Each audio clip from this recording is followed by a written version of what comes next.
we break things in new ways, and it's the hackers who see systems not just as they are, but as they could be, that push the whole industry forward. At least until all of them realize that blockchain auditing is easier and pays better.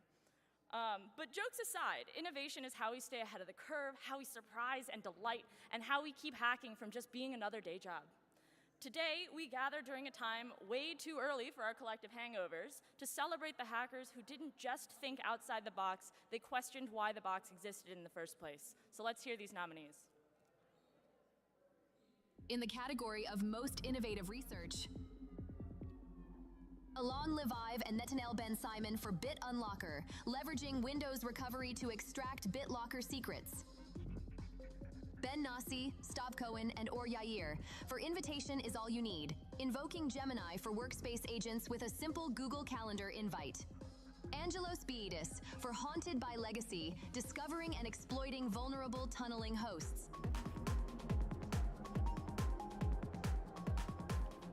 And the Pony Award goes to Haunted by Legacy, discovering and exploiting vulnerable tunneling hosts.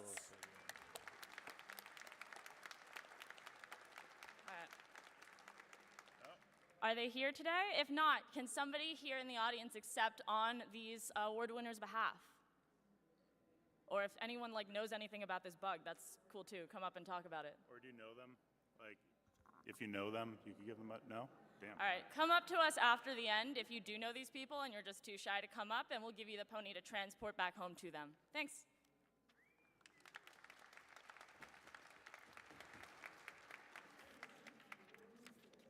Great. All right. Thank you. And next up, we have the Pony Award for Most Underhyped Research presented by Anqui. Let's hear it. Let's hear it. Hype it up. You got to hype it up because this is most underhyped research. And I realized, if I do my job too well, it would no longer be most underhyped research. So maybe don't hype it up, right? But I'm going to try to keep it lighthearted as always, but I feel like this year, it's a little bit harder, and if you, look out the window or look at the news, I feel like we have tectonic plates shifting under our feet, be it cultural, socioeconomic, technological, geopolitical. All of these things are changing, and if I squint real hard, right, at the writing on the wall, it's getting easier and easier to see this crap dystopian future where we live in something like a techno-feudalist state, right, and although this is far from certain, it might happen, right? So in this crap timeline, even if that happens, when that happens, I'm thinking who actually has the ability to do the right thing or just do right, protect the people who need protecting, basically, who will bring balance to the force.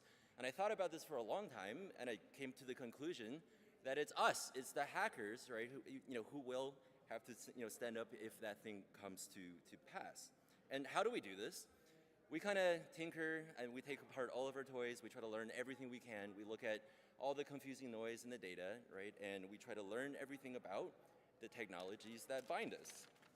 And once we learn everything we can then change the machine, right? Make positive impact and make the future better. So, among this tribe, right, our tribe of people who do this all day long, there's an extra special small group of researchers that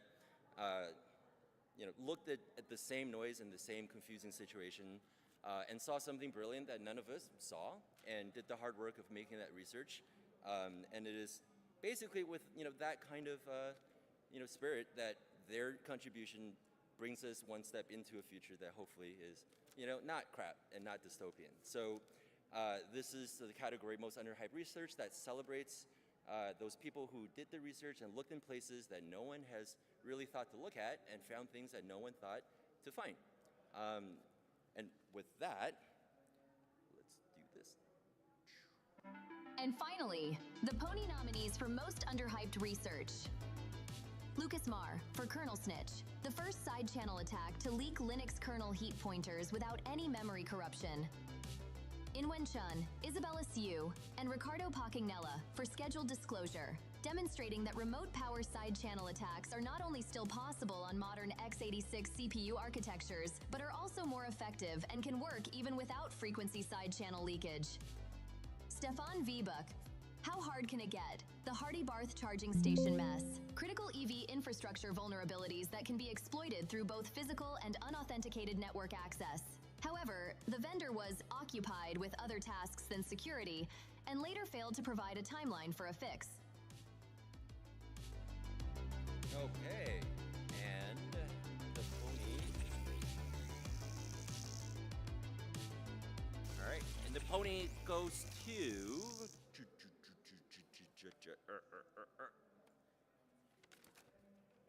I know how envelopes work. Okay, I got it. Okay, the pony for most underhyped research, and the pony goes to scheduled disclosure. Come on up. Scheduled disclosure. This is your time. Anyone? Would anybody like to accept the word on their behalf? I will. I'll take that. You want? Anyway, so yeah. Fair enough. I mean, years past, we've had people kind of like disagree with the category and then just decide that they want it instead, and that's always funny. So I'm not saying do that, but if you did, it would be very funny. All right, so thank you, Ong. The next category we have is the Pony Award for Best Mobile Bug, being presented by Perry.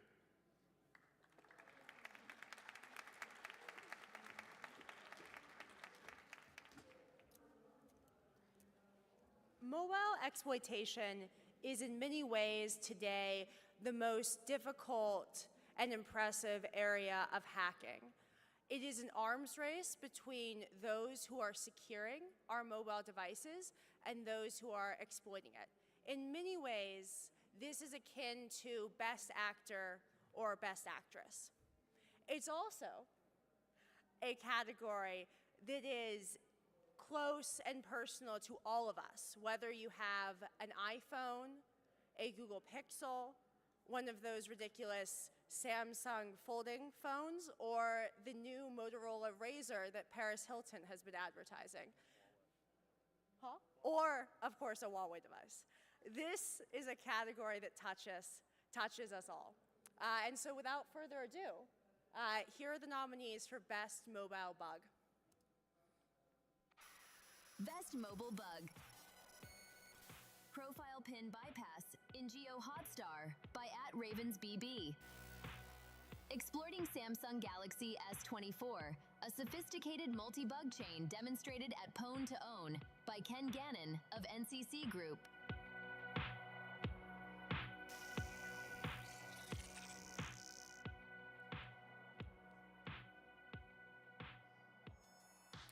And the award for Best Mobile Bug, and the pony for Best Mobile Bug goes to Exploiting the Samsung Galaxy S24 at Pwn to Own.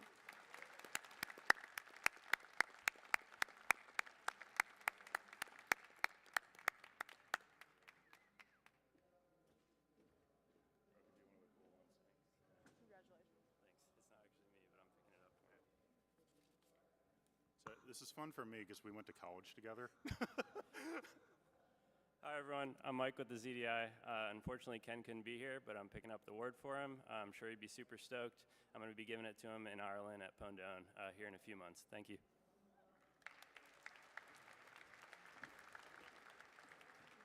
I mean, that's definitely way cooler than the award money, I think, right? The little plastic horse. All right. Okay, so for next up, we have the Pony Award for Best Privilege Escalation Bug being presented by Mark Griffin.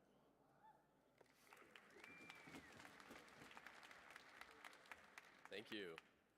So this is a very interesting category. We had a lot of great research, a lot of good nominees this year, and all of them really reminding us that the only thing standing between us and doing whatever we want is just a couple of bits. So I gotta say, across the three nominees, there's a good spread. We had a Linux kernel vulnerability that had to have a sequence diagram to understand it because there's that much going on. You had an Active Directory attack that's showing that, like, hey, when you're part of an Active Directory, privilege escalation means more than just your local box. And an MSI installer bug, which really just throws back to when Windows Vista really taught all of us that choosing to install something on Windows is a privileged operation. So with that, let's hear from the nominees. Best Privilege Escalation. Linux kernel vsaw quadruple race condition, an intricate exploitation where precisely orchestrating a race among 4 threads can trigger a use after free. Discovered by at v4bell and at QWERTY.po. Bad Successor, a vulnerability impacting Microsoft's implementation of DMSA, enabling low-privileged users to compromise any user in Active Directory. Disclosed by Yuval Gordon of Akamai. Microsoft Windows MSI installer repair to system. This resulted in multiple local privilege escalation advisories for different products by Michael Baer. Instead of pursuing thousands of affected products, they went straight to Microsoft for the fix.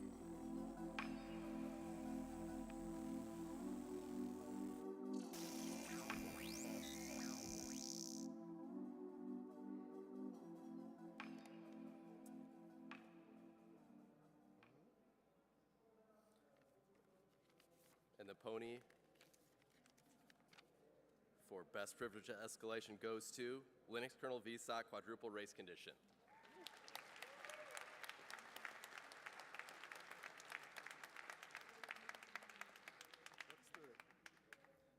Sometimes that's just how it goes. We gotta like do something about this 10 a.m. shit. Like,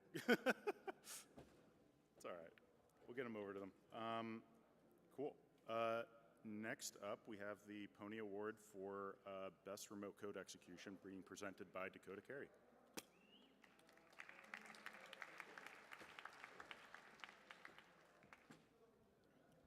Hey there. Thanks so much for having me. When Ian left the stage a few moments ago, he came down and he said that we were actually moving a little bit too quickly. So I'm going to regale you with a monologue I memorized in 7th grade literature class. This is written by John Williams. And I'd like to begin by talking about the Western Plains of the United States. No, in seriousness, I'm up here I think as a likely victim of best RCEs, like in the course of my lifetime. I'm more like a food critic, and everyone in this room is like the chefs that I pay attention to. So this category is near and dear to my heart. And with that. The Pony nominees for Best Remote Code Execution. Mad License by Jinyang Peng, Ver, and Zishan Lin, a formidable zero-click pre-authorization RCE impacting all versions of Windows Server from 2003 to 2025 by exploiting a single memory corruption vulnerability and bypassing all the mitigations on the latest Windows Server 2025. Samsung Mobile Video Call One-Click RCE, presented at Black Hat 2024 by Kinrun Dai, Fan Yang, and Haikua She. Regression by Qualys, a signal handler race condition that leads to exploitable heap corruption and the first pre-authentication RCE in the default open SSH server configuration in nearly 20 years.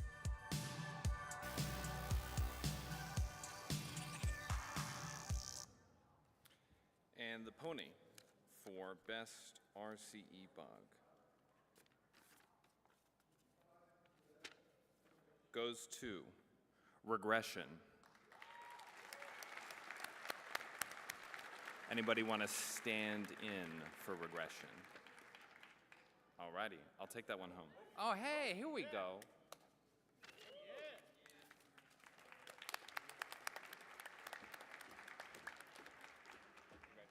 Thank you. We got plenty of time too, so like, go. I'd like to thank the Academy for all those who voted for me. I appreciate it. For all of you for getting up early, waiting in line, coming to see me win this award. I so appreciate it. I don't have any 7th grade things memorized, but I am here at DEF CON to say let's have some fun, let's learn how to hack, and let's protect what we need to protect. Thank you. Appreciate it. All right, thank you, Dakota, and I'm very happy to announce that we have found the winner for the best privilege escalation bug. So please come up on stage. Yeah.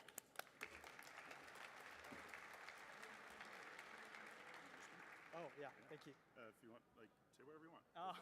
Thank you. I'm very honored to get the Pony Award in here for And there are my coworker, whose name is Hyunwoo Kim. Who couldn't come, he came here, but he wants to show everyone that his picture, so I will show the people. And he is watching the video, so applause to him, please.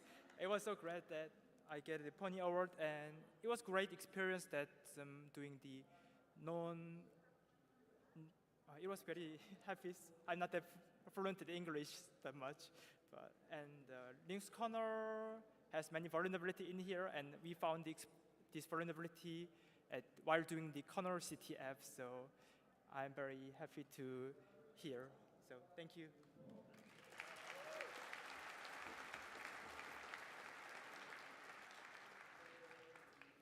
Awesome, awesome, awesome. Okay.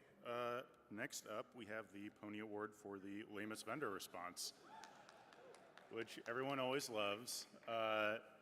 I'll just run the, I'll yap a little bit about this, but I want to introduce the categories, so. Nominees for lamest vendor response. Linux's CVE CNA. Again, for dismissing a critical out-of-bounds right in HFS+. Geo Hotstar for flat-out denying the profile pin bypass, marked as informative, known, not applicable, and nothing else. And finally, bunch of people for typical nonsense. Ignored the report. No reply, no bounty, etc. Do better, vendors.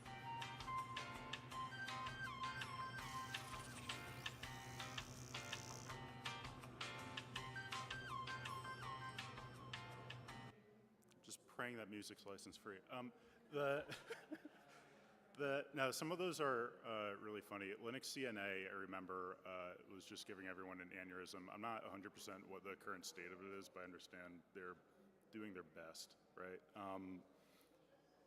I could probably talk for like 45 minutes about the CVE ecosystem geopolitically, but I won't. Okay, well, it's very interesting. Anyway, the last bit was kind of funny too, because a lot of the time for lamest vendor, we get these nominees that are just like, I submitted this bug bounty and they didn't pay me, and it's like, right, but that, like, there's 10,000 other people that happened to. I'm sorry, I wish it didn't happen, but I mean, you know, fuck those guys. But the vendors, not the researchers. I love you guys, but you know. Anyway, let's see who won. The Pony Award for lamest vendor response goes to Linux CVE CNA again. So I don't know if there's any like kernel maintainers in the audience. It's open source. You could kind of just become one. That's kind of a huge issue, actually. Yeah, I see you. Come on, ahead.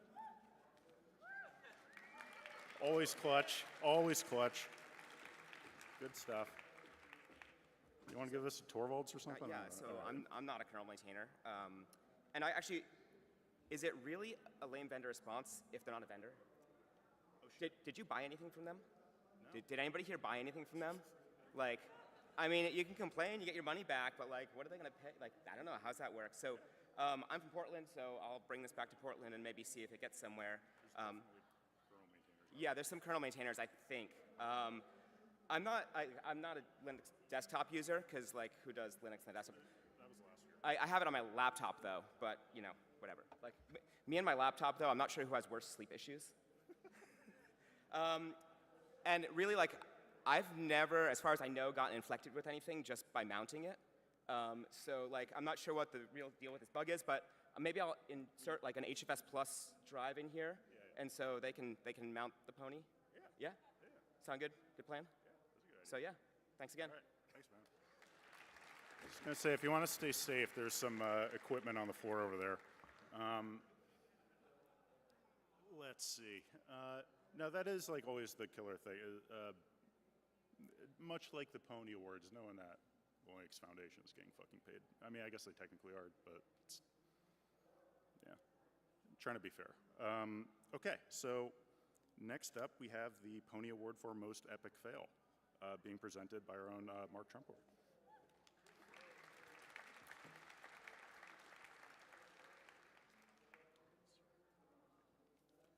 Hi, I am Mark Trumpor. I am the Executive Director of the SummerCon Foundation. We are the stewards of the Pony Awards, and it is my great privilege and pleasure to be here with you today. I do actually like the negative awards a lot because we are an industry that needs to be more reflective, I think, than many about our failures.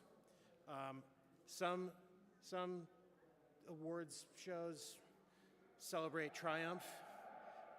This award, celebrates the other thing, but sometimes the most instructive moments come from watching it all go spectacularly wrong. The Epic Fail Award isn't about Schadenfreude. All right, maybe it is, a little. But it's about recognizing that in the ashes of a truly colossal mistake are lessons for all of us about resilience, humility, and occasionally how not to configure your production environment or just test it in production and see what happens.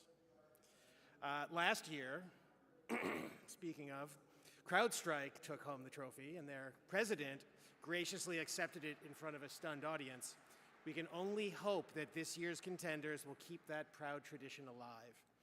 Our nominees remind us that to err is human, failure is universal, and occasionally hilarious.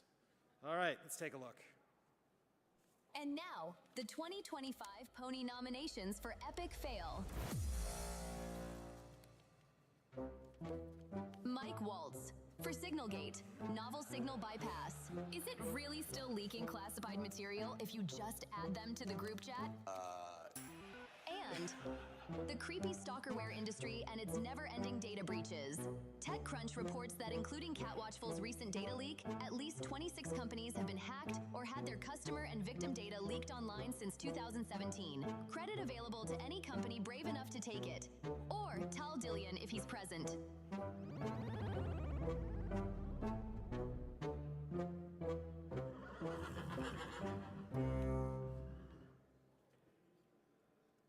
And the pony goes to Mike Waltz for Signalgate.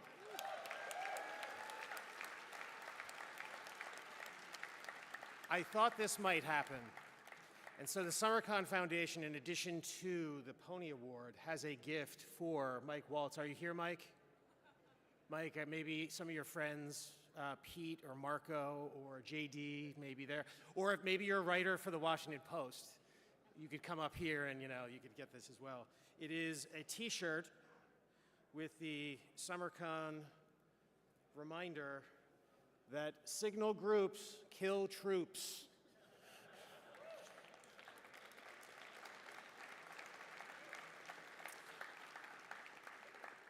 I don't see him here, but we'll get this award to you, Mike. Don't worry, we know how to find you. Thank you.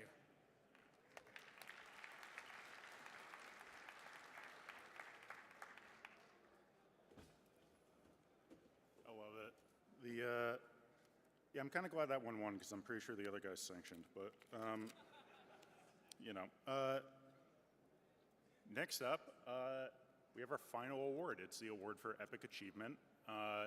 It's sort of the creme de la creme, like who kicked the most ass this year. There are some really cool awards or nominees in here. I have a favorite. I don't actually know who won, so we'll find out together, but, yeah, let's check it out. For Epic Achievement, Qualys. For uncovering not one, but two vulnerabilities in OpenSSH, one of the most trusted software tools in secure communications. Corneropolis. For prompt injection as defense, a clever twist that turns AI against itself. By exploiting LLM vulnerabilities to defend against cyber attacks, this work lures hostile LLM agents into sabotaging their own automation pipelines, demonstrating over 95% success against real-world LLM agents. Philippe Tuin, for My Fair Classic, previously considered unbreakable, Philippe found ways to break these smart cards without any prior knowledge, and also discovered a few hardware backdoors in the process.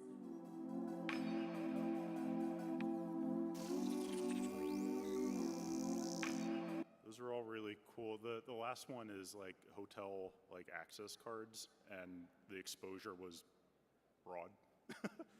And then obviously the SSH one, I mean, you guys have used SSH, right? You know, like a remote on that is kind of bad. I don't know, but let's see. The Pony Award for Epic Achievement goes to not one, but two vulnerabilities in OpenSSH. And I don't think we were able to get any Qualys guys here. We cannot afford plane tickets from Paris. Oh my God, never mind. Hi, hey, hey. How you doing? You're a goon. Are you accepting the award? You work for Qualys. All right, that works. Come on. I'll give you a cool one. Yeah, that's a neat one. Yeah, so I didn't do any of the research. I don't do any research at all, and thanks for the award. Yeah. I should be a manager. You should. I'm taking credit for everyone else's work. Yes. Yeah, so I'll thank promote you. right now. Yeah. I like it.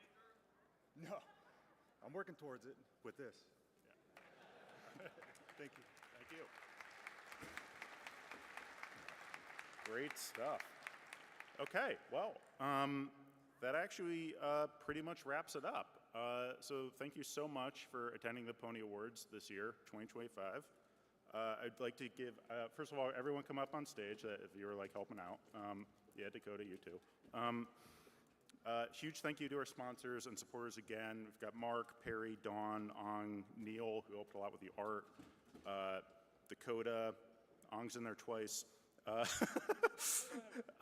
Emma, Winona, Kai, I'm in here, Mark, and also Ari and Rachel, who helped us actually manufacture the ponies this year, which is always a lot of work. So, and of course, thank you to all of you, because none of this would happen if we didn't have people doing the research in the first place or coming to see the actual award show and helping us make all this happen. So, yeah, thanks again. And we will hope to see you next year. All right.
Como pudieron presenciar, eso fueron algunas vulnerabilidades encontradas que fueron premiadas durante este año 2025, a la cual se le otorgaron,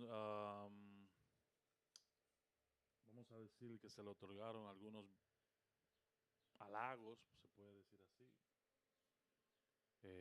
reconocimiento también, donde cada participante que tuvo acción este año sobre vulnerabilidades encontradas, etcétera, tuvo un reconocimiento formal en el evento de DEFCON.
Dice que la siguiente sección va a empezar en breve momento, a little bit. Así que esperamos, vamos a ver con qué nos va a sorprender DEFCON.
La producción de DEF CON para este año ha sido muy, muy mala. Me gustaría preguntarle a nuestro hermano y queridísimo Julián si su experiencia tuvo de lo que esperaba, ya que la producción ha tenido, de verdad, ha sido lo peor de este año. La producción de DEF CON para este año ha sido muy, muy mala. Me gustaría preguntarle a nuestro hermano y queridísimo Julián. Good morning, DEF CON. We've got Adam and Marco up here to give you a talk about GPUs. But before we do that, I have to break in and do a little bit of an announcement. Adam, this is number 4 talking. We were catching up on his previous talks on the walk down here. But Marco, it's his first time. So we have a little celebration. We do a shot of liquor to congratulate them on getting accepted to the DEF CON stage for the first time, sort of welcome them in, tell them to break a leg. So please help Adam and I welcome Marco to the DEF CON presenter family.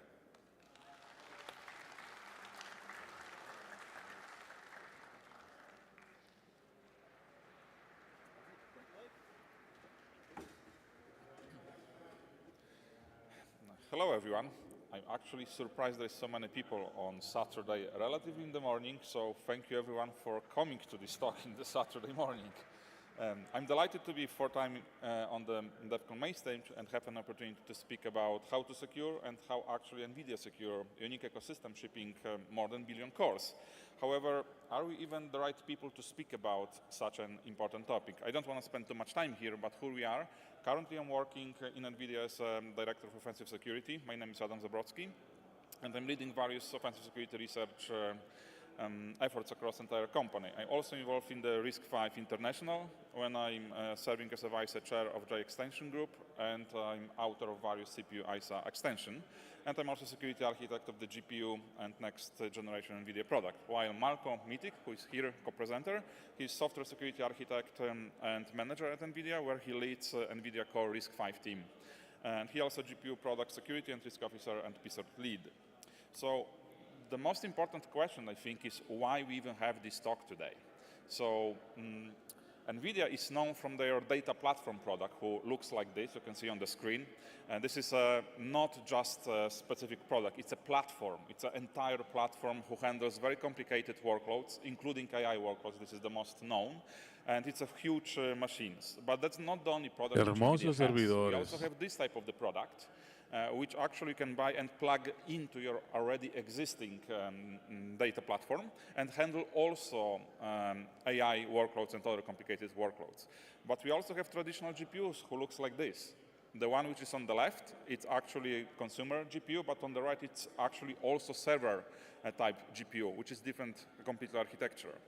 Then we also have other products like that, Jetson Nano.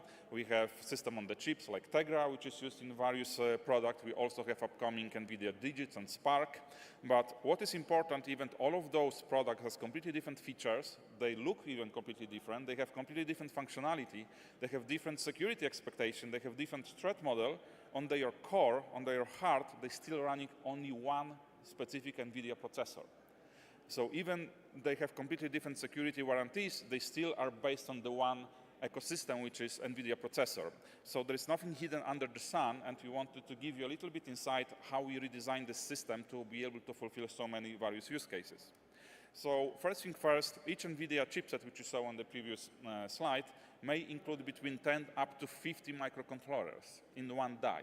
There's a various level microcontrollers, like functional level controllers, like memory controllers, chip-to-chip interface. There is chip system level controllers, like RM, like PMU, like security, and more. There is also data processing. And what is important that in the past, all of those microcontrollers were actually designed and run on the internal proprietary RISC ISA called Falcon.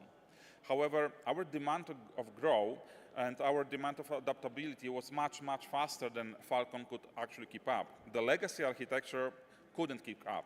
So we have different trajectory of the growth, and it was very difficult to scale on the Falcon architecture. So it was sufficient at the time when we used it, but requirements and expectation changed. The security layer needed to be updated to fulfill all of the modern and also future expectation, which we don't even actually know how it's going to look like, yes? And NVIDIA processor and chip must meet the demands which we have, especially of the growth and adaptability, and they must be flexible enough to actually fulfill these needs. And AI workloads is still booming, actually. Not only AI workloads, but most of the complicated workloads booming, and the NVIDIA processor is actually a crucial piece of all of those processing. And we had actually an opportunity to redesign this ecosystem from the scratch to be able to fulfill all of those use cases, and actually wanted to do it in the secure manner that will be scalable in the future, which we don't even know how this future is going to look like. And we decided to do this on the RISC-V. Why did we choose RISC-V? Marco will speak you more about. Thank you, Adam. Hello, everyone. I'm really happy to be here. So let me continue with answering why did we choose RISC-V. So first, we wanted to retire our proprietary Falcon architecture and move towards an open and more future-proof foundation. The RISC-V offered better baseline performance without legacy overhead, and its flexibility enabled rapid hardware-software co-design through custom extensions. But the layered security isolation primitives were the key factor here. So essentially, we wanted to build a strong isolation model as strong as physically separate controllers. We did not want to keep adding new standalone controllers whenever we wanted stronger isolation for something. So we needed a common configurable platform for all microcontrollers across all products. And such a platform would need to be scalable, both up and out, so that we only pay for what's needed whenever we needed it. And RISC-V met all our requirements. This shows the rate of adoption of RISC-V at NVIDIA. So naturally, with more applications we run on controllers, we have more cores in each of the products. We first introduced RISC-V in Turing architecture, and then focus was on migrating from Falcon, making investments along the way through hardware-software co-design on security hardening, performance, and scaling. I do want to mention that we have RISC-V in all NVIDIA products, not just GPUs, but I only listed GPU architectures just for simplicity. So there are many aspects to forming a secure execution, and this list here is by no means an exhaustive one. What I highlighted are just items that our talk will be touching on today. And now let's go briefly over some RISC-V basics, as it's important to follow what's coming. So most commonly, RISC-V has 3 privilege modes: machine mode, supervisor mode, and user mode. And there is also this HS mode, or HS mode when hypervisor extension is present. Each privilege mode has its own set of CSR registers, and there are multiple access control primitives that are configurable per privilege level. PMP and IOPMP are the most fundamental isolation primitives, isolation units. So PMP, or physical memory protection, this is what restricts code running at different privilege levels from accessing certain memory regions. And IOPMP would be pretty much the same thing, just for peripheral devices. So essentially, it restricts devices like DMA or crypto to access some memory ranges. And from processor's perspective, IOPMP is used to restrict access to devices' control registers. NVMPU is NVIDIA's memory protection unit. That's NVIDIA extension. This is what enables tasks or processes if operating system is present on a controller. And apart from memory protection, it also does virtual to physical address translation. So NVRISC-V would be NVIDIA's implementation of the RISC-V ISA. It is highly configurable, and it has several NVIDIA custom extensions. I only listed security extensions here, and I believe we'll cover most of them throughout our talk today. And Peregrine is our hardware subsystem that includes nRISC-V processor and peripheral devices. Within Peregrine, there may be multiple nRISC-V cores, and the RISC-V extensions may or may not be present. We also have certain configurability within the peripheral devices as well. And depending on what microcontroller does, some cores may be in DCLS mode for safety and security. So internally, we describe this Peregrine ecosystem as one core strategy, essentially having one foundational hardware-software architecture for all microcontrollers across all products. This way, investments we make in these foundational elements, everything benefits from these investments. So on a given microcontroller, execution starts in immutable bootrom or boot plugin if bootrom is not present. And then we have separation kernel software, which creates and manages these isolated execution environments we call partitions. And partitions are where all the application software runs, where all the use cases are implemented. And this partition architecture is our foundation for running mixed criticality applications on a single nRISC-V controller. And at the same time, that's also a foundation for our GPU software security. So because majority of applications, majority of software runs within partitions, it's very important to secure that execution environment. And this is what Adam is going to talk about next, and I'll come back to dive deeper in the core software elements. Thanks, Marco. So yes, as Marco mentioned, the Peregrine ecosystem is actually much more than RISC-V, yes? We have entire ecosystem built on the top of this basic block, but still the foundation of everything what we've built, it's actually RISC-V. And its architectural flexibility, which RISC-V gave us, is awesome, yes? It's great for the innovation, but if you want to build entire ecosystem on the RISC-V, you must take into account some caveats which comes with it. So open source and flexibility, despite their undeniable advantages, they are actually some caveats that you need to take into account. Like, for example, fragmentation. What actually is implemented in the hardware? What software can expect? Specific optional extension exist or not? Is this specific functionality exist or not? How do I run securely on that specific hardware? Does this even include the hardware functionality which software expect? We don't know, because it's optional or mandatory. And there is some remediation for this problem, because RISC-V International provides something which they called profiles, that mandate that specific profile must actually provide specific functionality. Some extensions are mandatory or optional. Also, when we decided to design this ecosystem on the RISC-V, their software ecosystem were not as mature comparing to other architecture, like x86 ISA or ARM ISA had much better software support at that time. And the remediation is that RISC-V dev partners trying to close that gap and fulfill that gap. And there is also, whenever we work on the new extension functionality for the RISC-V, they also provide software support for those. There is also this kind of spirit that RISC-V is becoming more and more popular, so open source community is also starting to bring in more support for those. However, speaking about the profiles, they are great at addressing the fragmentation, but there are still some caveats there. They may not always be mutually compatible. For example, profile RVA is not compatible with profile RVB. Also, even RVA profile does the best job to be able to be backward compatible. Still, there is some caveats. For example, profile RVA22 have vector extension as optional. However, RVA23 mandates vector extension, so there is still some caveats. And also, custom extension must be actually costly. And so we always say, please contribute to the RISC-V, because maybe you have a problem that nobody else had at that time, and you design your own custom hardware solution for those, yes? However, in the future, maybe someone else meet the same problem, and they developed also solution in the hardware for that problem, but together with the RISC-V. Then you will find out that yourself that your custom extension might be incompatible with the official ratified one, yes? So please contribute to the RISC-V to avoid this problem. And also new extension may actually solve your problem in the better or maybe not way, so contribute to RISC-V. And also if you have custom hardware, it means you also must have custom software support. Nobody else is going to do it for you. So it's better just to contribute to RISC-V and make this ecosystem grow together. So also speaking about the Peregrine, as Marco mentioned, Peregrine is much, much more than just RISC-V. There is other coprocessors, and there is other interesting components also from the security perspective, but still in the core of itself, the execution environment is still based on the RISC-V in our implementation of the RISC-V, which is NV-RISC-V. So how do we secure this new execution environment?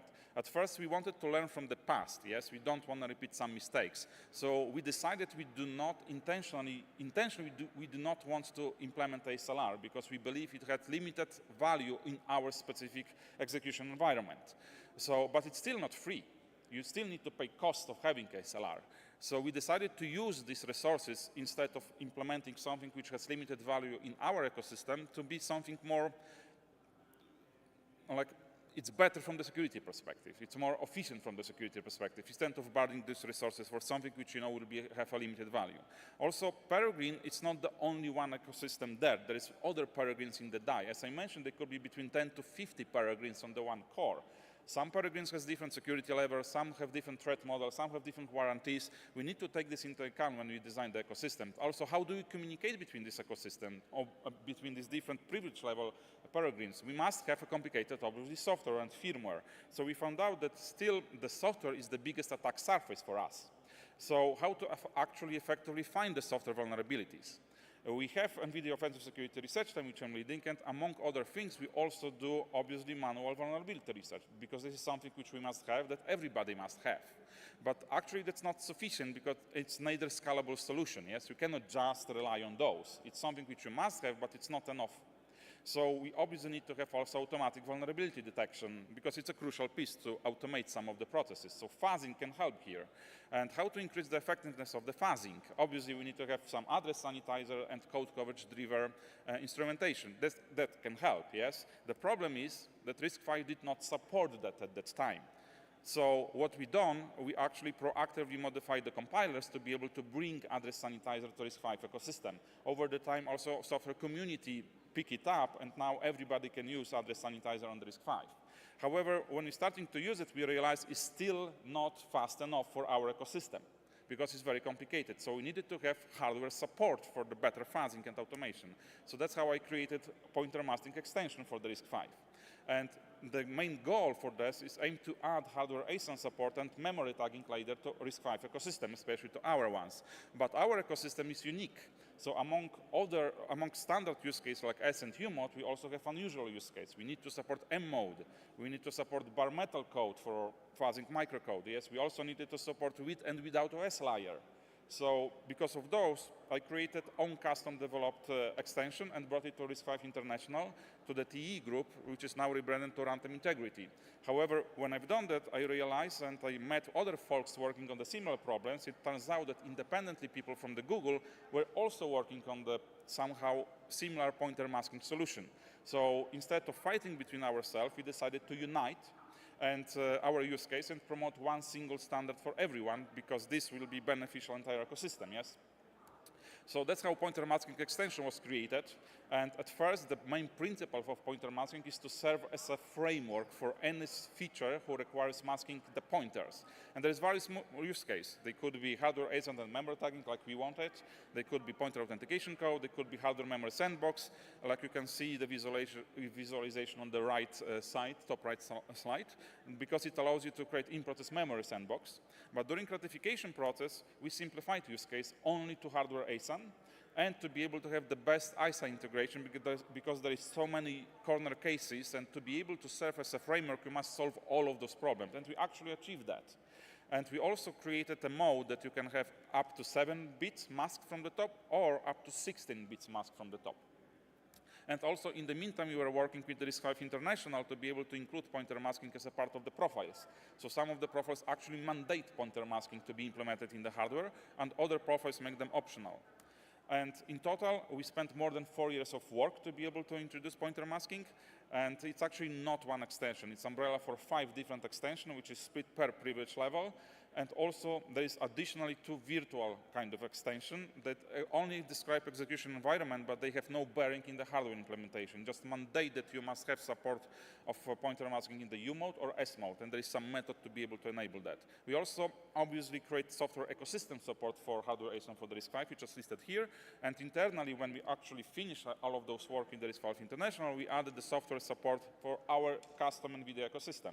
So as of today, we actually run the GSP firmware fuzzing with the hardware ASAN. And we're also running, as of today, resource manager microcode also fuzzing with the hardware ASIN. And we're also working to enable hardware ASIN on the bare metal fuzzing microcode, as well as the firmware under RTOS. So there is more people involved in the pointer masking, and that's the list, and kudos to everybody who are involved in this great research. Another extension which we believe makes sense, it's very effective from the security perspective, is actually hardware control flow integrity, not software CFI, but hardware CFI. I'm not going to describe how the ROP and return-oriented programming works, because it's DEF CON, so I assume everybody knows how it works, but this is some visualization on the right slide. However, CFI protects against code reuse attacks, protects against return to libc, protects against the ROP, job, and this type of the attacks. And CFI is actually it's a two extension. There's two sub-extensions inside of the CFI. One of them is a shadow stack, which enforces backward edge control flow integrity, and it creates a new region called shadow stack, which keeps the copy of return address. It's visualized on the right side of the slide. And it also preserves original stack ABI, and we introduce new register and also new instructions for shadow stack management. And before we return, we just compare if the return address from the shadow stack, its equivalent on the same which is in the normal stack. And the shadow stack region is protected by the hardware, so attacker doesn't have access to it. So then you cannot actually overwrite the copy of the return address. And if the return address doesn't match, the hardware will raise the exception, and we can kill the process or react however he wants to. And we also believe that this extension is so powerful that we can actually remove the stack cookies and replace them with the shadow stack. So because of doing that, we do not blow up the code, because the size of the instrumentation of the epilogue and the function code will replace the one which is used by the stack cookies, so the code will not grow in size. And it's much more effective than stack cookies, so why keeping both? And again, there's a second extension under CFI called landing pads, which enforces forward edge control flow integrity as opposite to backward edge on the shadow stack. That it's actually mandated that any indirect branch must always be landing in the landing pad instruction. It's a new instruction. However, this new instruction additionally encodes 20-bit label. So, and whenever we have enforcement of the landing pads, then any indirect branch must always land in the landing pads. Additionally, this landing pad must always have correct hash. It can't be just random landing pads. It must be specific hash. And because we have 20 bits of the space to use for the hash, we actually can reduce the collision problem with other ISA architecture have, because our label is much longer than other architecture. So as today we believe the RISC-V hardware CFI is the strongest CFI ISA implementation. And again, we also were working with the RISC-V profiles and RISC-V International to include CFI as a profile. And actually, hardware CFI is mandated to some profile and optional to another one. We also have software ecosystem support for those.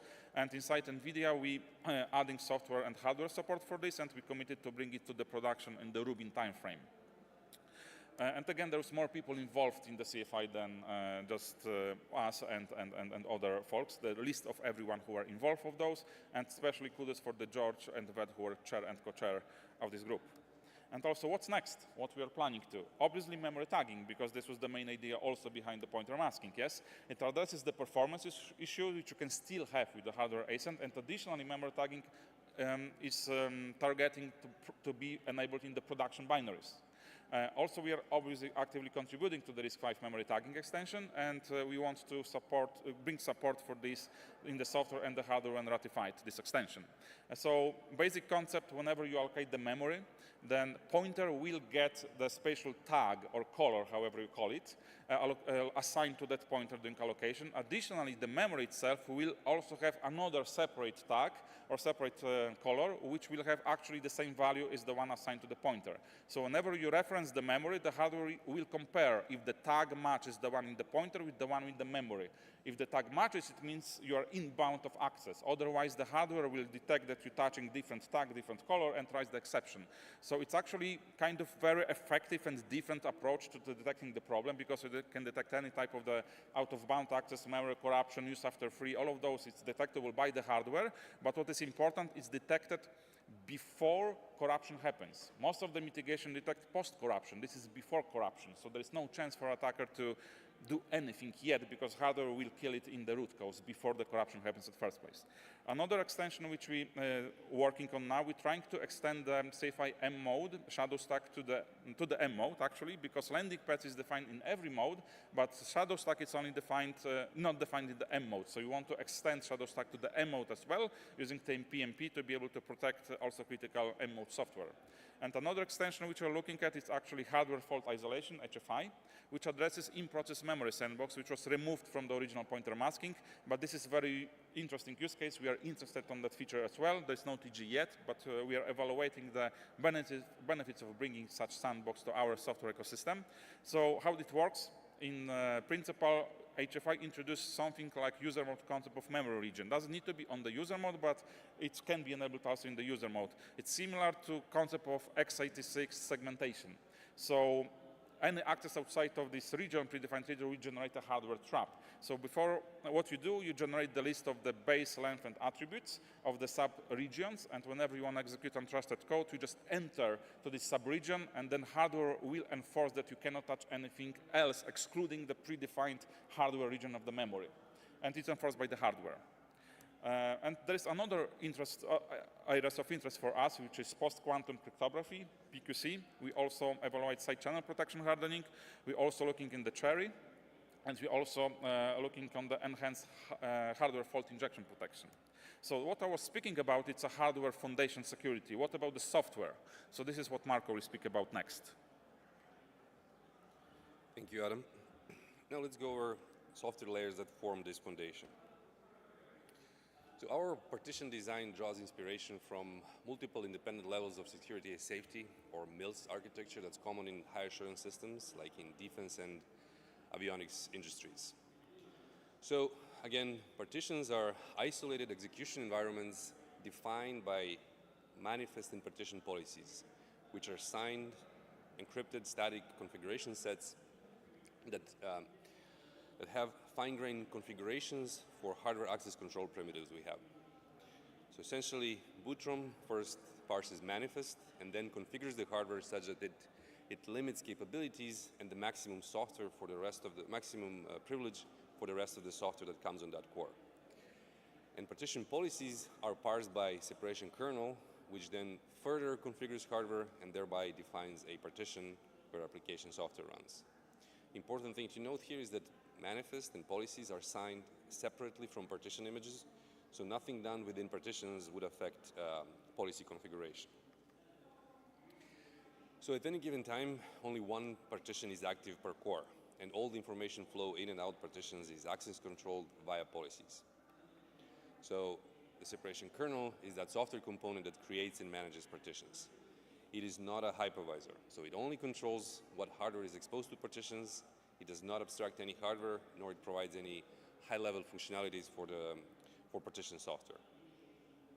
During a partition switch, separation kernel would clear out the previous partition state, then parse the target partition policy, reconfigures the hardware, and then transfer execution to that target partition. From separation kernel's perspective, scheduling is simple, it's cooperative, but different scheduling policies can be built on top.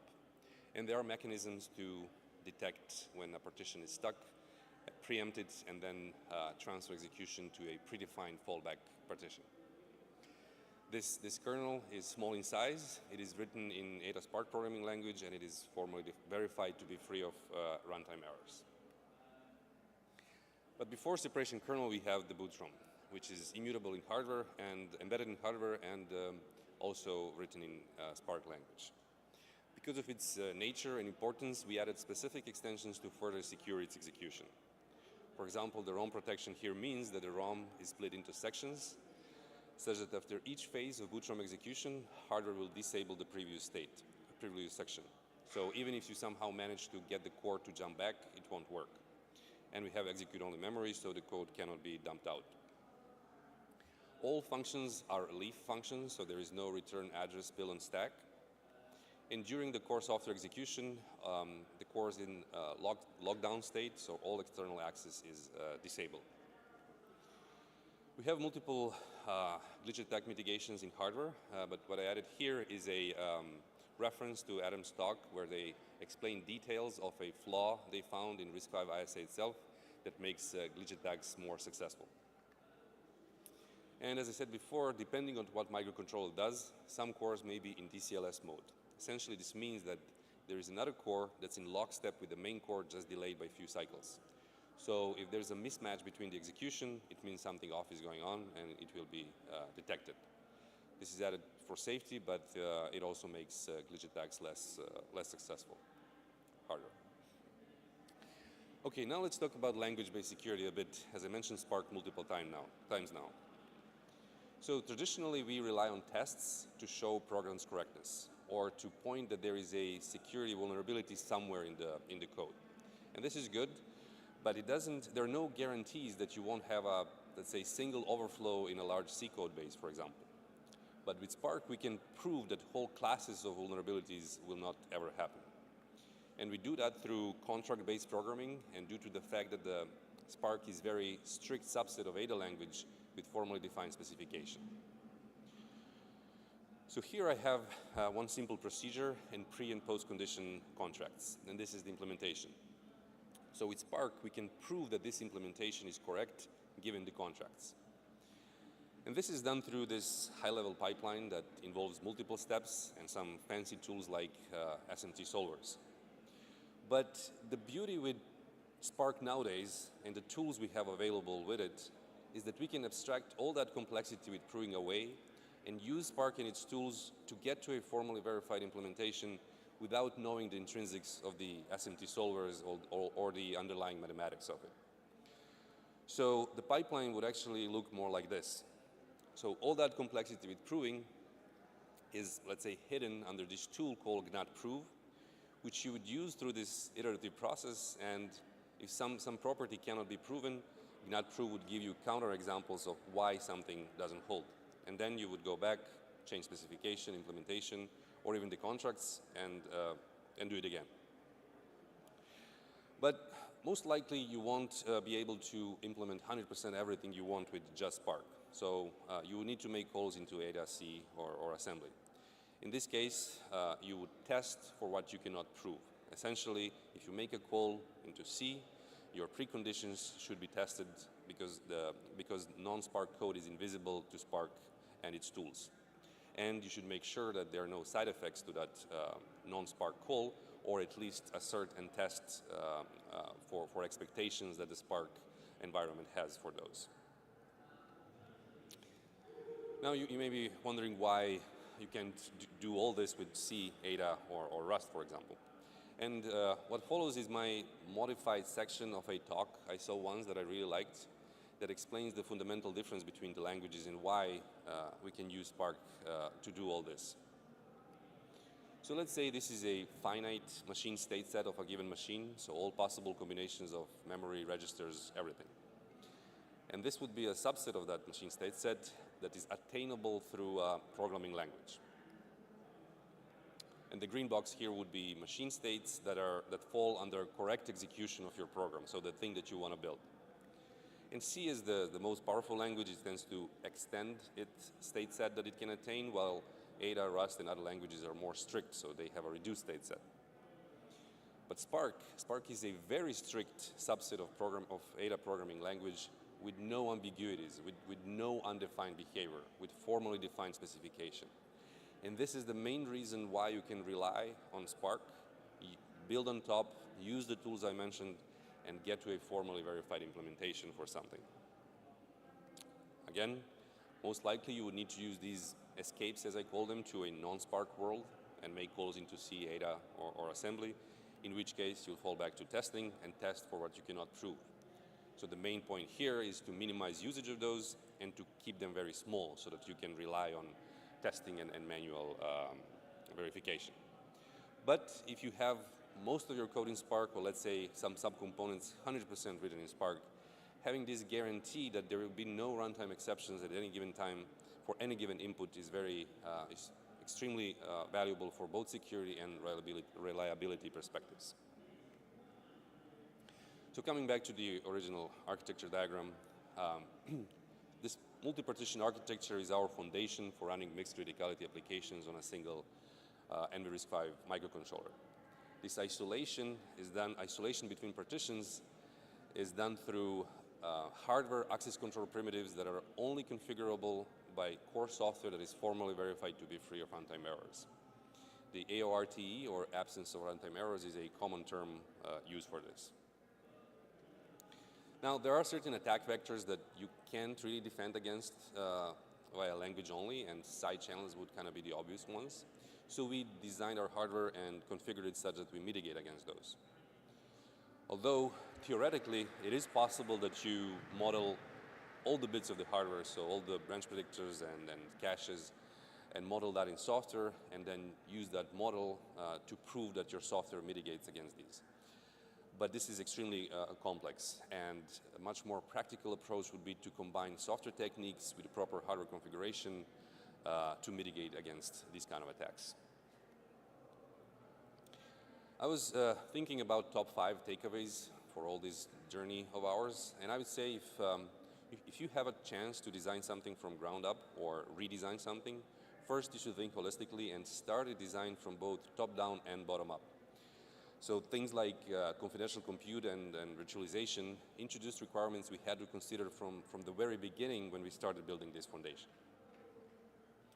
I do understand that not everyone is in a position to do hardware-software co-design, but when building a large ecosystem, a hardware-software co-design is a must. Being just different does not imply innovation, so standards are good, and it does pay off when standards are followed, so innovate when you must. And we saw how memory safety is a harder problem as well. But ultimately, there are no silver bullets in security, and defense in depth remains the most reliable guiding principle. And now over to Adam, and he's going to close with some lessons learned. So yes, what are the lessons learned? So actually, hardware extensions are not enough, yes?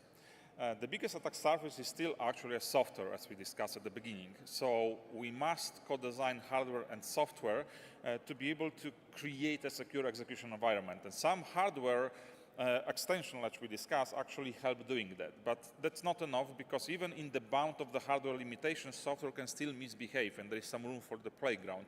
So that's why it's so important to co-design and software and the hardware. There is no silver bullet in just one layer. Also, formally verified language like Spark or memory-safe language like Rust, they are great. They're awesome. They have significant security return of the investments, but costs are actually substantial. It's not cheap, yes? So it's very likely we are going to live in the hybrid world for a while, because either we cannot afford to rewrite the software in the more secure language, or maybe we must rely on the third-party library, which we do not control, and they're just not going to be rewritten at all. We just don't know, so it's very likely it's going to be a hybrid world for a while. And also, it's worth to keep in mind there is also non-memory safety issues. They still exist in any type of the language, yes? And we actually make a talk about the bugs on the formally verified Spark language on DEF CON 30, so we recommend to watch on this. And I think this is the most important bullet from the entire talk. So actually, how to create innovative ecosystem. You actually need to have you must have a forward-thinking mindset. At first, you don't know how you're going to evolve, so you must be flexible. You must be flexible enough to be able to have an opportunity to evolve to have an evolution of your hardware and the software in the way that you might not even know from the beginning. But you must be flexible enough to be able to have such kind of primitive to be flexible, yes?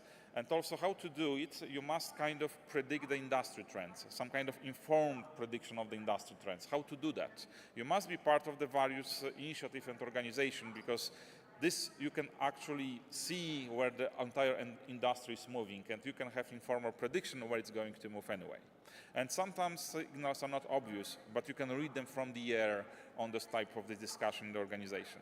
And also scalability, flexibility, reliability, performance, and security must be taken collectively, not separately. It's very tempted to be able to optimize, for example, reliability on the cost of the security. But then you will lose the flexibility of your ecosystem, which means you may or may not adapt to the future threats which can arise and you don't know. And also, we believe that hybrid attacks, not just pure software attack, not just pure hardware attack, are going to be on rise, and they're still rising now. We see the attacks like Rowhammer, side channel attacks, or even the bugs in the ISA, which Marco referenced. Those type of attacks, neither hardware, neither software, it's between. They are hybrid attacks, and we believe they are going to be on rise. So that's it what we have today. If we have any questions, we are happy to answer.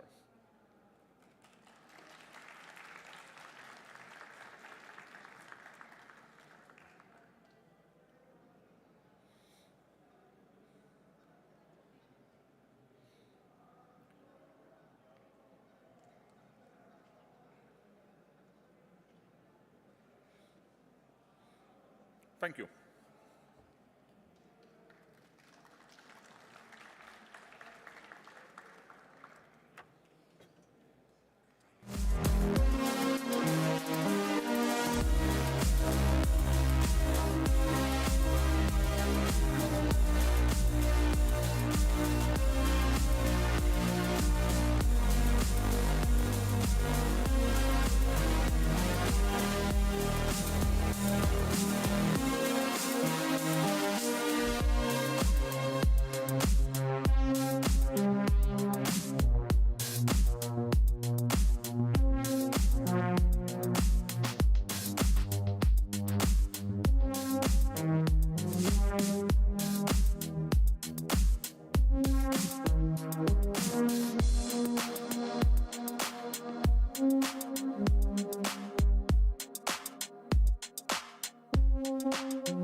you not getting audio out of the laptop?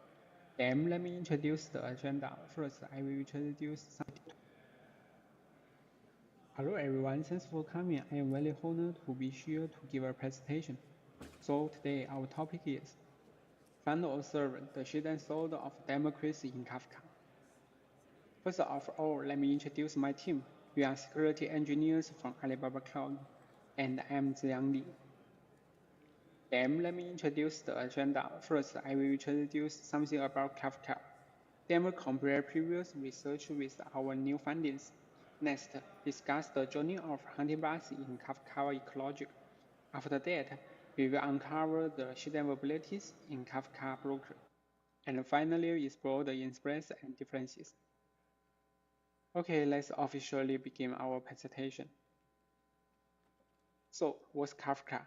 According to the official documentation, Apache Kafka is an open-source distributed event-streaming platform widely adapted by the enterprises for building high-performance data pipelines, real-time analysis, data integration systems, and critical application architectures.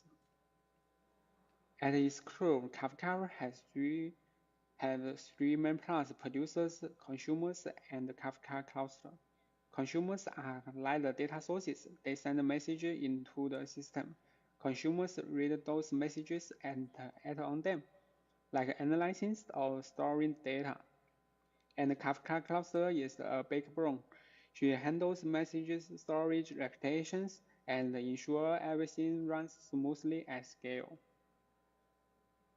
Inside the Kafka cluster, the functions are split into two main parts: the data plane and the control plane. The control plane is in charge of managing all the metadata, like topics, brokers, and reputation. Meanwhile, the data plane is where the real action happens. It's handled by the brokers, which are responsible for reading from and writing to Kafka topics. In the control plane of Kafka, there are two different implementations of the key-sensitive protocol. The older one based on Kafka and the newer one known as K-Raft control.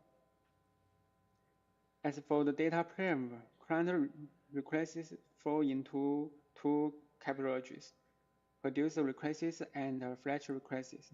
The produce request is used to write a batch of data to a specific topic.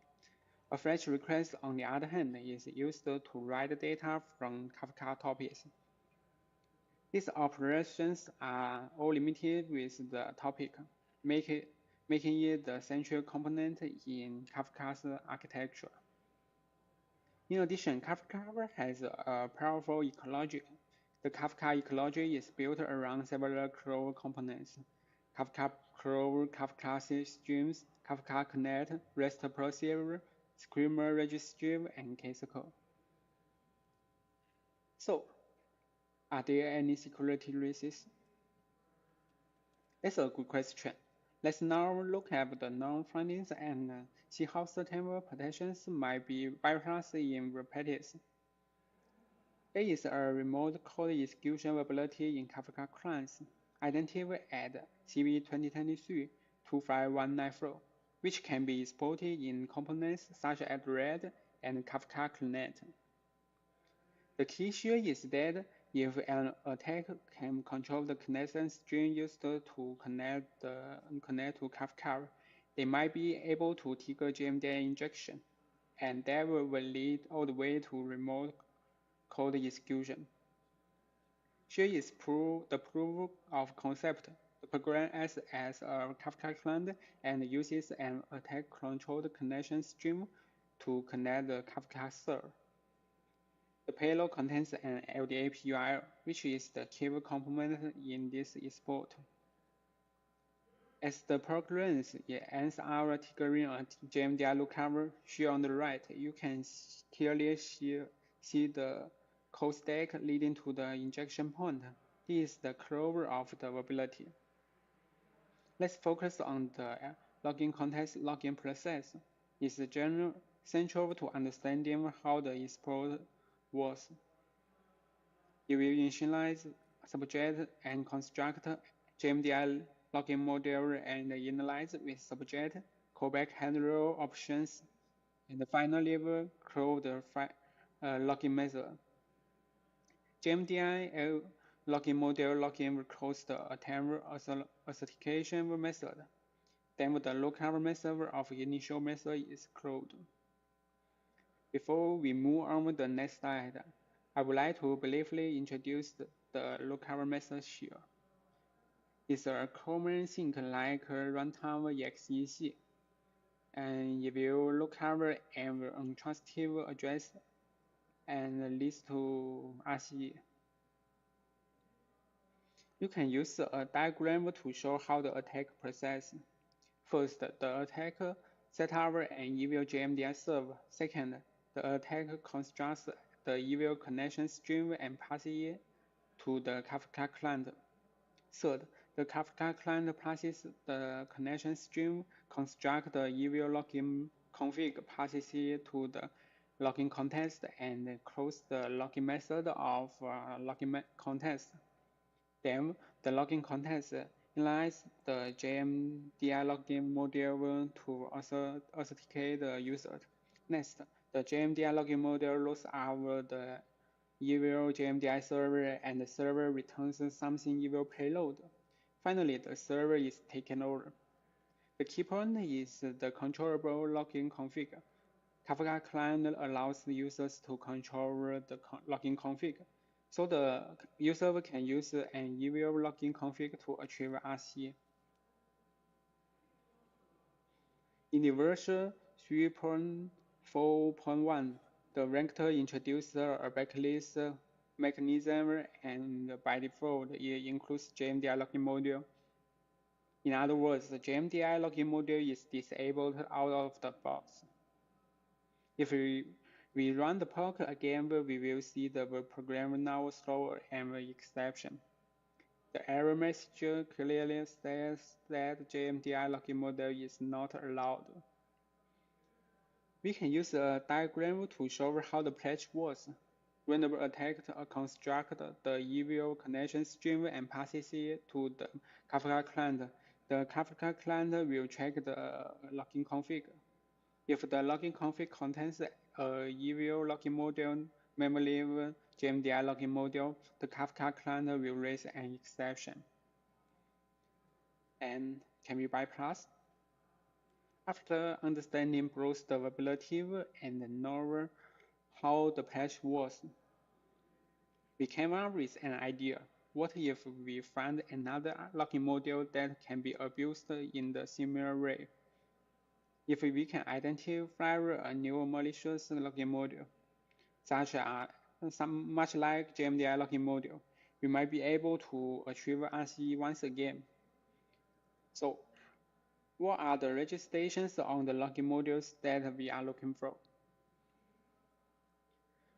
First, improvement login module. Second, is this in popular Java libs? Third, can trigger RCE, attribute file write, attribute file read. Thanks to this idea, we found several interesting login modules. The first one is the policy login module, provided by JBoss.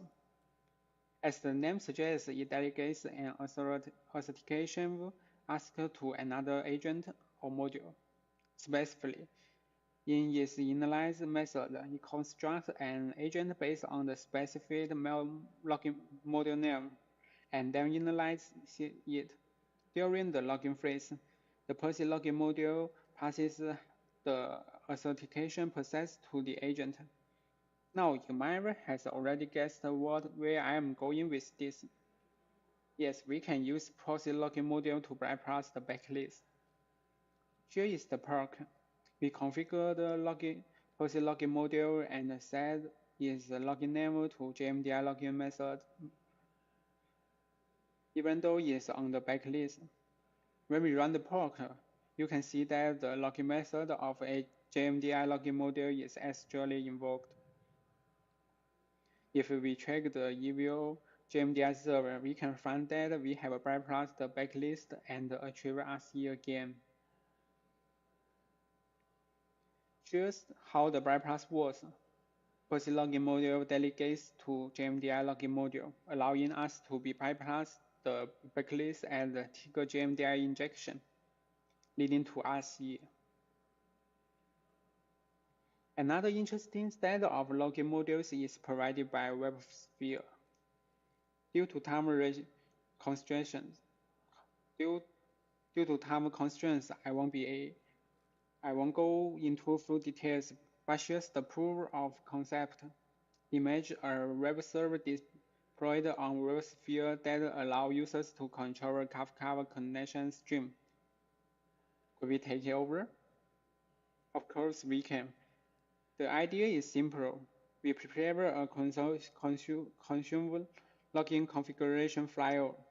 Then we send the first payload to instruct the web server to use our login config. After that, we send a second payload which will trigger an error. As a result, the server writes the error message now containing malicious content to the file we specified. Finally, we will get a wrap shell and achieve RCE again. In addition, there's an interesting login module named LDAP login module. It's built into the JDK. Its login method calls the term authentication method.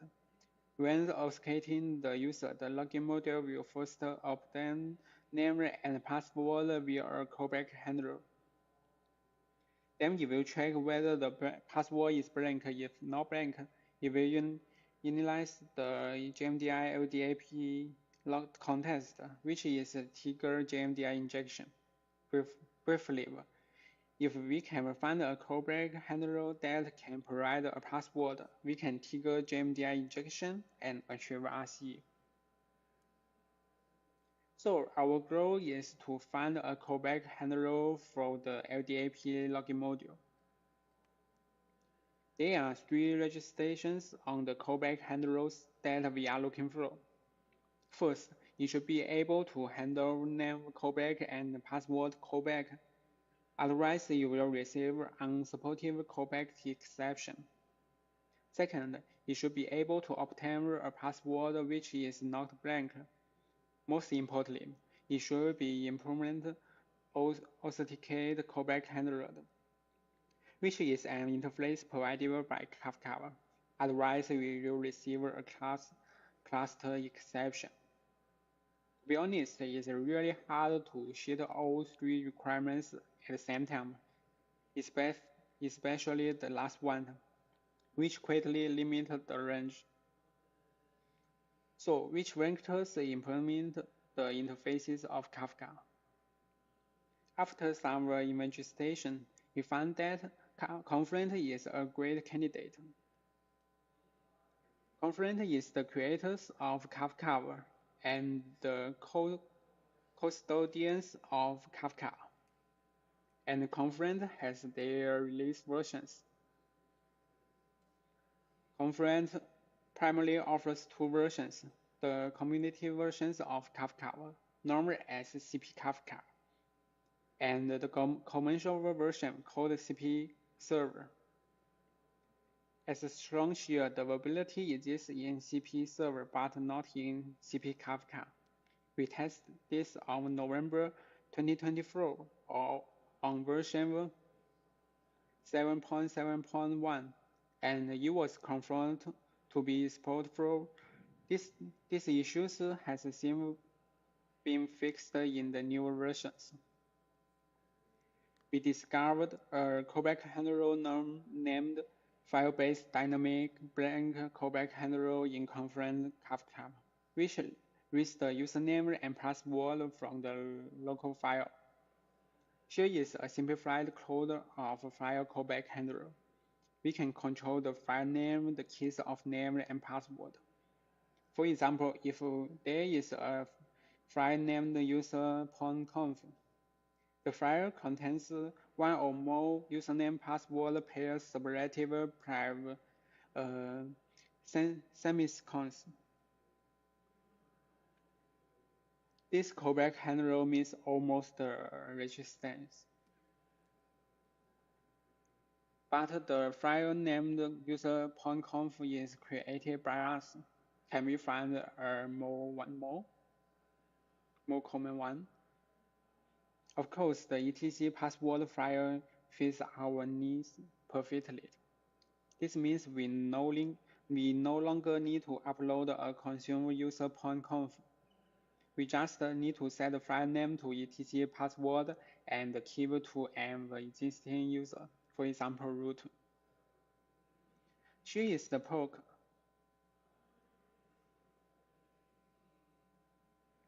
In the end, we can use this callback handler to trigger JMDI injection and achieve RC. As shown in the diagram, shows how the entire attack processed. In the third step, we can use the file-based dynamic blank login callback handler to bypass the login config track. And this callback handler will obtain the username and password to the LDAP login module. And finally, the LDAP login module will recover an evil JMDI server and finally will be taken over. As you can see on this slide, we are now entering a new phase of our research.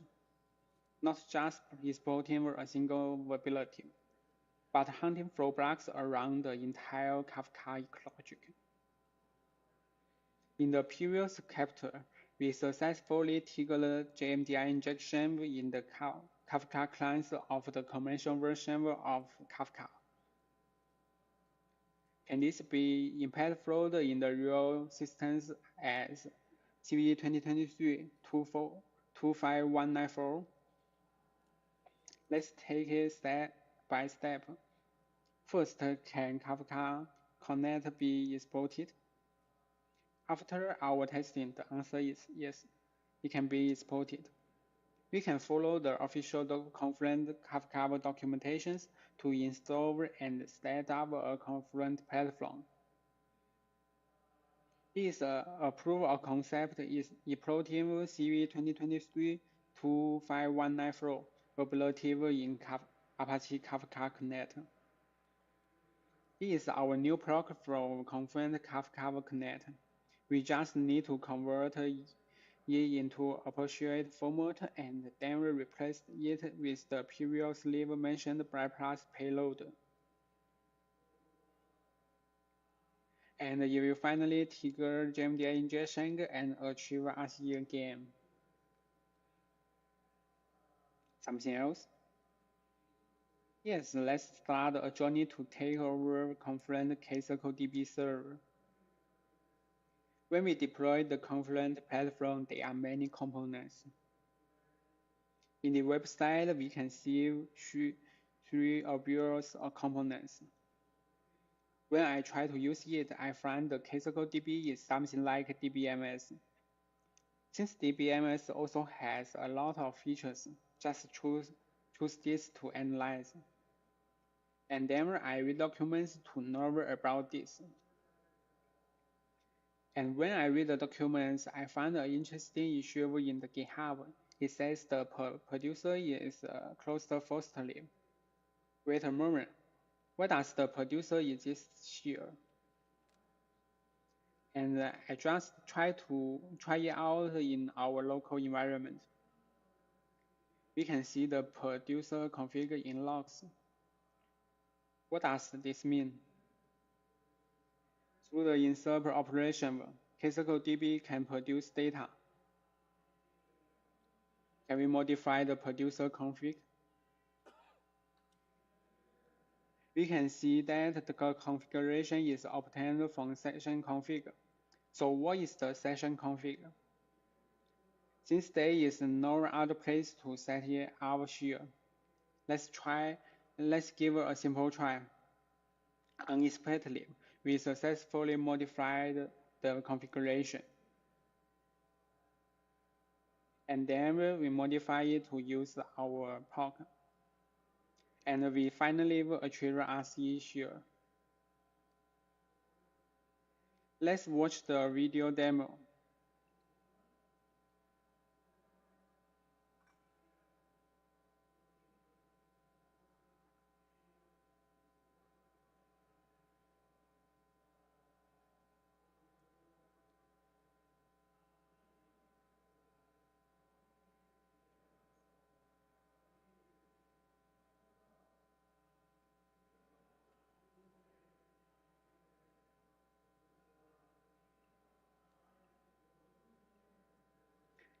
Okay, let's do a brief summary. Using the bypass technology, we successfully bypass confluent Kafka broker and achieve RCE on the KSQL-DB.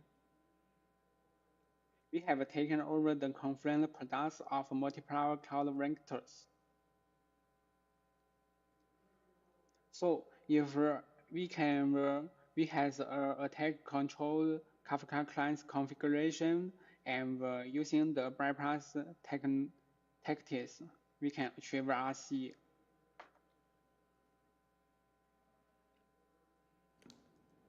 So next, let's uncover hidden vulnerabilities in Kafka Broker. And in previous section, we already have a basic understanding of the Kafka ecosystem. And it is clear that the Kafka Broker is the core component of the Kafka ecosystem. And also prior to this, Kafka Broker had no RCE vulnerability. And so if someone can find a vulnerability in such a critical and unbreakable system, and it is definitely something worth celebrating. And so you may be curious about how I found this vulnerability, and to be honest, just by accident. So initially, I didn't ever think that I could achieve RCE in Kafka Broker, and as mentioned earlier, I was actually focusing on finding other issues or potential bypass method in the Kafka client. And at that time, I was reading the official document looking for some suspicious configuration. And when I read the document, I found a very interesting feature, and that is the listeners can be added or removed dynamically.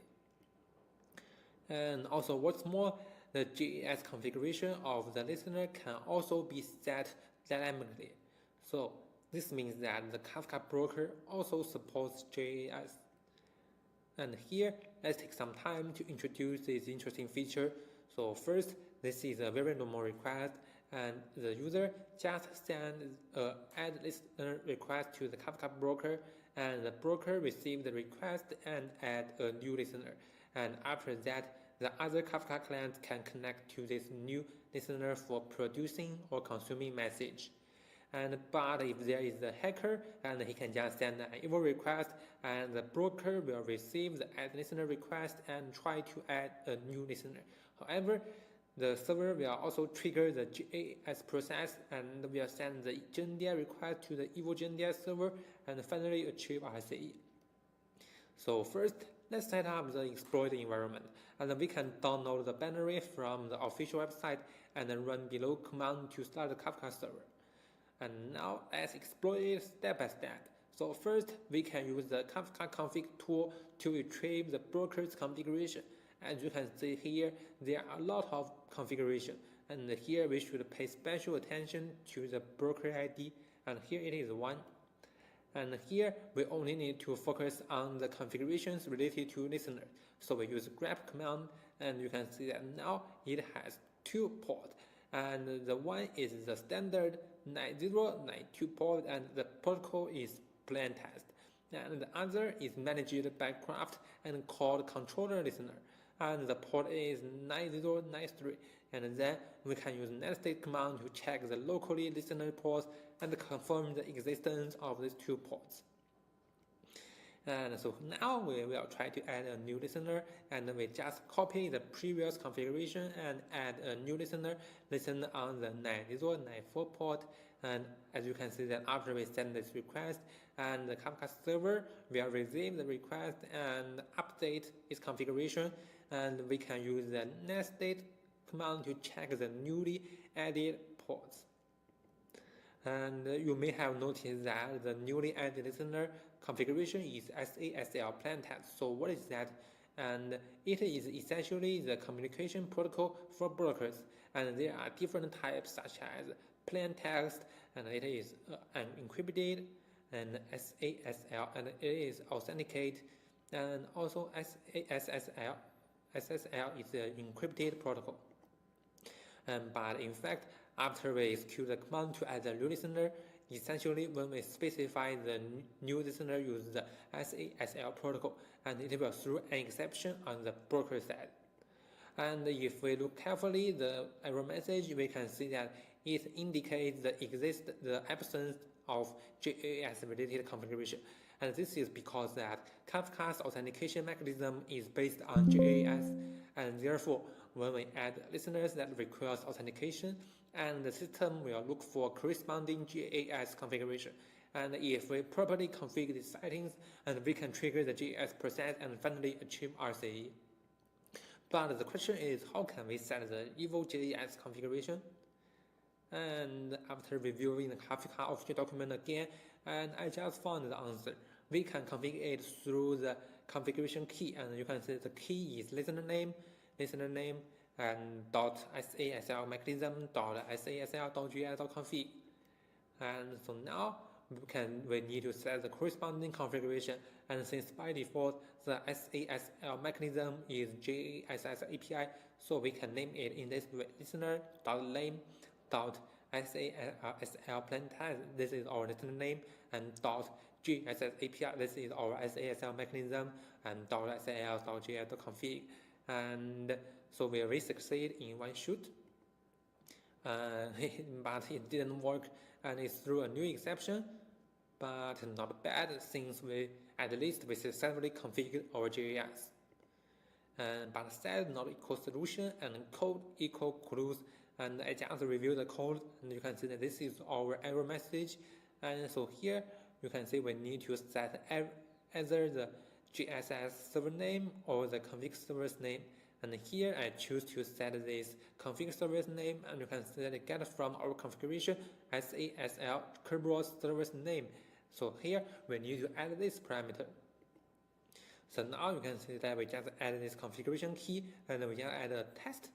And finally you can see that we receive the LDAP request. So yeah, we finally made it. And there exists another solution. So we can simply change our SASL mechanism to plain, and don't forget to modify the name. And we can also receive the LDAP request. And since now we can just let the server send the GNDI request, and the only thing we need to do is deploying an evil GNDI server and then waiting for the shell. So now I have discovered the first ever RCE vulnerability in Kafka Broker, and no one has thought of it in this way. And if you look carefully, and we just explored it in an old version of Kafka. And so at that time, I just wondered that does this exploit also works in the latest version? And then I just choose to exploit in the version 3.4.0, and the exact version fixed the CVE 2023 and 25194. But when I try to exploit, but unfortunately, it just threw an exception, and just the same exception as the Kafka client. And I was very confused. I don't know why the patch method related to the Kafka client also affects Kafka server. And I reviewed the source code, and finally I got the answer. And the reason is that you can say the Kafka client uses the load client connect function to load the JS configuration, and it will finally call the load function we specify we are client. And however, our Kafka server will also use the load server context function, and it will also call the load function in the end, and it will specify our type is server. But our Kafka patch method is adding a restriction in the load function. So this means that it will influence both the server side and the client side. So Kafka just accidentally fixed a crucial unknown server side vulnerability. So what the hell? But since the fixed way is the same as the client, and if you remembered in the previous section, and we have a bypass method in the Confluent version, and so does this mean that we can bypass and achieve RC in the latest version of Confluent Kafka Broker? And so first, we also need to set up the environment and just follow the guide. And now we need to add a port mapping to help with our testing. And then we can use the Kafka config tool to quickly verify if our server runs normally. And here, we first just want to test with our previous code, just want to verify whether the Confluent broker has patched the vulnerability. And we set it by fetching the current listener configuration, and this is now and slightly different with the previous one, and then slightly modify the previous poke, but however, it throws an exception indicating the absence of the security protocol not defined. And I just find the reason, and the reason is that we missed this configuration. And you can see that the security protocol of each listeners must be defined in this configuration. And in our previous Kafka broker vulnerability, and since by default it has already defined this map, and you can see it has the SASL plan test. So now, we will not encounter the error. But however, here, this is our now map, and you can see it only has controller, plan test hosts, don't have the SASL plan test. So this is why we failed. So we need to add this parameter. And now you can see that we just modify the listener security protocol map, and we add this mapping. And now we can use the listeners as ASL plan test. You can see that yes, and we just trigger the patch logic. So now we need to just bypass it using our previous method. And just looking back at our previous method, and you can see that the key of the bypass method is the sasl.login.callback.handle.class parameter. But now here is the question, how can we set the callback handler on the broker side? So after reviewing the official document again, and I discovered that it can also be configured dynamically, and the format of the key is similar to the key format used by the listener, and called listener.name.listener.name.sl.login.callback.handler.class. And now we can just edit the callback handler, and the name is listener.name.sal.planTest.plan.sal.login.callback.handler.class, and we modify the JS configuration to our previous bypass method. And finally, we can also receive the GenDI request. So this means we successfully bypass it. And now here comes to the video. And so first, we just run our evil GenDI server, and we get the listener's configuration, and we just run our, first we started the listening port, waiting for the shell, and we run our exploit payload, and update configuration, and finally we receive the shell. And you can see that we are inside our container, and this is the Confluent Kafka broker. So after that, we promptly reported our findings to the Kafka official team, and finally, Kafka has acknowledged this vulnerability, and this is the first ever RC vulnerability affecting Kafka broker. And we also reported this vulnerability to Confluent, and we were rewarded the highest ever bug bounty in Confluent. And also here is the patch, and it is very easy to understand, and it just disabled GenDI login module and the LDAP login module by default. And finally, is some defense recommendation. So first, if you still use the affected version of Kafka, and please update now. And then authentication and authorization must be enabled to prevent unauthorized sites. And what's more, the components in the Kafka ecosystem are very important and usually don't need to be exposed to public internet, and therefore it is best not to expose them publicly. So, is there any questions? And thanks again for your listening, and if you have any questions, please feel free to contact us.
Thank you.